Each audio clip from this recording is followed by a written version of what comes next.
Okay students, let's see the next question. आपको दिया हुआ है match the term mentioned in the column 1 with the terms in column 2। तो आपको दिया हुआ है सबसे पहले कार्बोकेटाइन। देखो कार्बोकेटाइन को हम लोग रिप्रेजेंट करते हैं इस तरीके से।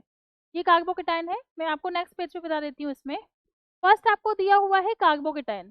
ठीक है, फर्स्ट आपको क्या दिया हुआ है? कार्बोकेटाइन। इसको हम लोग बोलते हैं कार्बोकेटाइन। ठीक है, और क्योंकि कार्बन वैसे तो कितने बॉन्ड बनाता है? 4, लेकिन जब उसके ऊपर पॉजिटिव चार्ज आता है तो कितने बॉन्ड उसमें प्रेजेंट कर जाते हैं? 3 बॉन्ड्स। ठीक है, तो यहाँ पे यदि हम कार्बोकेटाइन का स्ट्रक्चर बनाए तो ये कार्बोकेटाइन का स्ट्रक्चर है, जिसमें ये क्या प्रेजेंट होता है? वैकेंट पी ऑर्बिटल प्रेजेंट होता है। ठीक है, वैकेंट पी ऑर्बिटल प्रेजेंट होता है। अब इसमें आपसे पूछा क्या गया है कार्बोकेटाइन के रिस्पेक्ट में? देखो यहाँ पे साइक्लोहेक्सेन 1 हेक्सेन से हमें कोई लेना देना नहीं है। Conjugation of electrons of CH sigma bond with empty p orbital, तो ये जो केस है ये हाइपर कॉन्जुगेशन का डेफिनेशन है, तो इससे भी हमें कोई लेना देना नहीं है। sp2 hybridised carbon with empty p orbital, yes that will be the correct option इसका। कि यहाँ पे आपको क्या दिया हुआ है? ये यहाँ पे कितने सिग्मा बॉन्ड है? 3 सिग्मा बॉन्ड है। ठीक है, 3 सिग्मा बॉन्ड। अच्छा, लॉन पेयर्स कितने हैं? लॉन पेयर्स यहाँ पे कितने हैं? 0। लॉन पेयर्स कितने हैं? 0। तो 3 सिग्मा बॉन्ड की वजह से sp2 हाइब्रिडाइज्ड होगा ऑर्बिटल, sp2 हाइब्रिडाइज्ड। ठीक है, क्या होगा इसमें? sp2 हाइब्रिडाइज्ड होगा। तो sp2 हाइब्रिडाइज्ड होने की वजह से यदि हम लोग इसको देखें तो यहाँ पे क्या होता है? वैकेंट p ऑर्बिटल होता है। आप इसको इस तरह से भी बना सकते हो, ये वैकेंट p ऑर्बिटल है। ठीक है, और यहाँ पे एक भी इलेक्ट्रॉन नहीं है, तो ये किसकी तरह बिहेव करता है? जैसे कार्बोकेटाइन कि sp2 हाइब्रिडाइज्ड है विद वैकेंट p ऑर्बिटल। तो यस, ये इसका करेक्ट ऑप्शन होना चाहिए, ए का आना चाहिए आर। ठीक है, न्यूक्लियोफाइल को हम लोग चेक कर लेते हैं, न्यूक्लियोफाइल क्या होगा। ठीक है, न्यूक्लियोफाइल इसके बाद वाले ऑप्शन चेक करेंगे। इथाइन, इथाइन से कोई लेना देना नहीं है। Species that can receive a pair of electrons, ठीक है, ये भी हो सकता है। Species that can supply a pair of electrons, देखो रिसीव तो नहीं करेगा, क्योंकि न्यूक्लियोफाइल क्या होता है? जो इलेक्ट्रॉन पेयर डोनेट करता है और सिग्मा बॉन्ड बना लेता है, दैट इज कॉल्ड न्यूक्लियोफाइल। तो न्यूक्लियोफाइल हमेशा क्या करता है? सप्लाई करता है इलेक्ट्रॉन पेयर्स की। तो न्यूक्लियोफाइल के केस में यदि हम लोग देखें, न्यूक्लियोफाइल के केस में, ठीक है, न्यूक्लियोफाइल, न्यूक्लियोफाइल क्या होता है? जैसे मान लो कोई सी भी स्पीशीज है, सपोज OH माइनस ही है, या फिर हम लोग ये मान के चले कि सपोज यही है, OH माइनस को हम लोग देख लेते हैं, OH माइनस है। ठीक है, अब इसमें किसने अटैक किया? सपोज इस कार्बोकेटाइन पे इसने क्या किया? अटैक किया। तो ये अपने लॉन पेयर इस इलेक्ट्रॉन डेफिशिएंट कार्बन को क्या कर रहा है? दे रहा है, और यहाँ पे क्या बना रहा है? सिग्मा बॉन्ड बना रहा है। ठीक है, सिग्मा बॉन्ड, क्योंकि इलेक्ट्रॉन रिच स्पीशीज है, इलेक्ट्रॉन रिच स्पीशीज। तो ऐसे जो होते हैं, और ये सप्लाई कर रहा है इसको इलेक्ट्रॉन, जो वैकेंट ऑर्बिटल है उसको इलेक्ट्रॉन सप्लाई कर रहा है। तो बेसिकली ये क्या हुआ? न्यूक्लियोफाइल का जो ऑप्शन होना चाहिए वो क्या होना चाहिए? Can supply pair of electrons, yes, और फॉर्म में सिग्मा बॉन्ड। यहाँ पे आप लोग लिख भी सकते हो एंड फॉर्म सिग्मा बॉन्ड। ठीक है, तो आप यहाँ पे इसमें क्या आएगा? You option will be the correct answer, you. ठीक है, इसमें आ गई क्या? इसमें यू आ गया। हाइपर कॉन्जुगेशन, हाइपर कॉन्जुगेशन क्या होता है? हाइपर कॉन्जुगेशन यदि हम लोग देखें तो कॉन्जुगेशन होता है किसके बीच में? देखो हाइपर कॉन्जुगेशन का डेफिनेशन मैं आपको बता देती हूँ यहाँ पे। ये सेकंड वाला मैंने आपको डिस्क्राइब किया था, थर्ड पॉइंट में आपको बताती हूँ हाइपर कॉन्जुगेशन।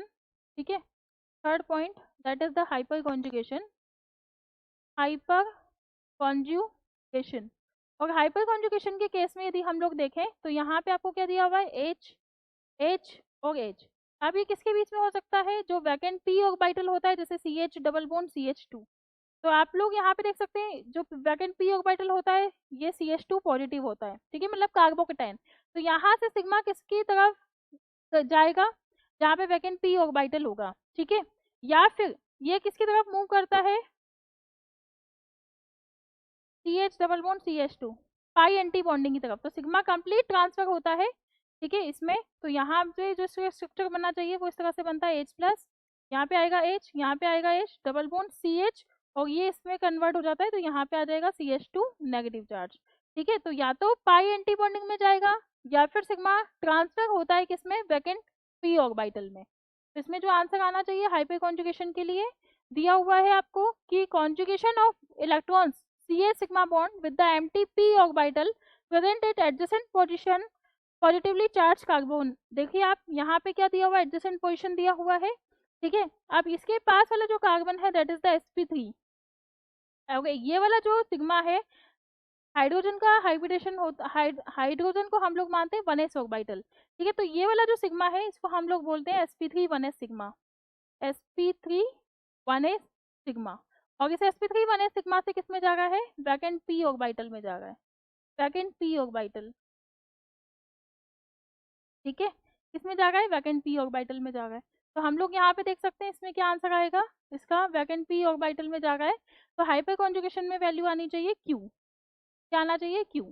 आइसोमर्स क्या होते हैं, आइसोमर्स क्या हो सकते हैं, आइसोमर्स के केस में यदि हम लोग देखें तो इसमें से कोई भी डेफिनेशन आइसोमर्स की नहीं है, केवल और केवल एक डेफिनेशन, इसमें एक एग्जांपल दिया हुआ है आइसोमर्स के लिए, पी आपको दिया हुआ है साइक्लोहेक्सेन, ठीक है। पी के केस में यदि हम लोग देखें इसमें तो आपको दिया हुआ है साइक्लोहेक्सेन, तो ये आपका साइक्लोहेक्सेन हो गया। और एक आपको दिया हुआ है 1 हेक्सेन, इसका मतलब 1 2 3 4 5 और 6, तो ये आपको दिया हुआ है साइक्लोहेक्सेन, और ये आपको दिया हुआ है 1 हेक्सेन। ये क्या है, एक दूसरे के आइसोमर्स हैं, ठीक है। क्योंकि इसका यदि हम लोग देखें तो यहाँ पे C6H12 है, और इसको यदि आप लोग देखोगे तो यहाँ पे भी क्या है, इसमें C6 1 हेक्सेन, ठीक है। तो इसमें क्या आएगा, ये दोनों क्या है, आइसोमर्स हैं, साइक्लोहेक्सेन और 1 हेक्सेन, ठीक है। नेक्स्ट इसमें आपको दिया हुआ है नेक्स्ट sp हाइब्रिडेशन, लेकिन उससे पहले हम लोग आइसोमर वाले को आगे क्लियर कर लेते हैं। देखिए यहाँ पे एक मिसप्रिंट आपको दिया हुआ है 1 हेक्सीन, यहाँ पे आना चाहिए इन, ठीक है। तो यहाँ पे यदि आप 1 हेक्सीन लगाते हो 1 2 3 4 5 और 6, आइसोमर्स क्या होते हैं जिनका मॉलिक्यूलर फॉर्मूला सेम हो, तो यहाँ पे आप काउंट कर सकते हो हाइड्रोजन कितने, कार्बन कितने हैं 6, 1 2 3 4 5 और 6, ठीक है। हाइड्रोजन कितने हैं 2 3, 3 और 2 5, 2 7, 2 9 और 3 12, तो कितने हो गए। अच्छा इनका डी भी कितना है 1 है, डी दोनों का सेम है, ठीक है। तो ये क्या होंगे, एक दूसरे के रिंग चेन आइसोमर्स होंगे, लेकिन होंगे तो आइसोमर्स ही। तो ये बेसिकली मैं यहाँ लिख देती हूँ ring chain isomers, ring chain isomers. इसका जो आंसर है वो क्या आना चाहिए आइसोमर्स में, पी आंसर, ठीक है। sp हाइब्रिडेशन, sp हाइब्रिडेशन के लिए आप देखेंगे इथाइन, यहाँ पे दिया हुआ है ethyne CH triple bond CH। तो इस वाले कार्बन का जो हाइब्रिडेशन है, क्योंकि टोटल सिग्मा कितने हैं इसमें 3, इसमें 2 सिग्मा है और बाकी तो 2 पाई बॉन्ड है, ठीक है। तो एक हाइड्रोजन कार्बन वाला सिग्मा और एक कार्बन कार्बन वाला सिग्मा, तो टोटल 2 सिग्मा हो गए। तो यहाँ पे सिग्मा 2 है इसलिए हाइब्रिडेशन क्या होगा sp, तो इसका आंसर आना चाहिए s। और अब आपका लास्ट क्वेश्चन बचा इसमें इलेक्ट्रोफाइल। तो इलेक्ट्रोफाइल के केस में हम लोग देखते हैं इलेक्ट्रोफाइल वो होते हैं जो इलेक्ट्रॉन पेयर्स को क्या करते हैं, रिसीव करते हैं, मतलब इलेक्ट्रॉन एक्सेप्टर होते हैं, ठीक है। तो हम इसमें देखें इलेक्ट्रोफाइल एफ, इलेक्ट्रोफाइल, ठीक है। इलेक्ट्रोफाइल ये क्या होंगे, इलेक्ट्रॉन एक्सेप्टर होंगे, electron acceptor, electron acceptor. Electron acceptor क्यों होते हैं, क्योंकि इलेक्ट्रॉन डेफिशिएंट होते हैं, इलेक्ट्रॉन डेफिशिएंट होंगे। और ऑक्टेट क्या होगा इनका, इनकम्प्लीट होता है, ऑक्टेट इनकम्प्लीट होता है। तो जैसे कि मान लो इनकम्प्लीट है ना, जैसे कि मान लो कि इलेक्ट्रोफाइल यदि हम लोग इसमें देखें तो इलेक्ट्रोफाइल क्या हो सकते हैं, CH3+ भी हो सकता है, मिथाइल कार्बोकेटायन, ये भी क्या है, इलेक्ट्रॉन एक्सेप्टर है, इलेक्ट्रॉन एक्सेप्टर है। और ये किसकी तरह बिहेव करते हैं, एज ए लुईस एसिड की तरह, लुईस एसिड की तरह, ठीक है। तो ये इलेक्ट्रॉन एक्सेप्टर होते हैं, इसलिए जो इसका आंसर होना चाहिए वो क्या आएगा, टी ऑप्शन। तो हम लोग देख लेते हैं, ए का आर, बी का यू, सी का क्यू, डी का पी, ई का एस और एफ का टी। तो आंसर क्या आना चाहिए, C option will be the correct answer, clear है। तो ऑप्शन हमारा आना चाहिए सी।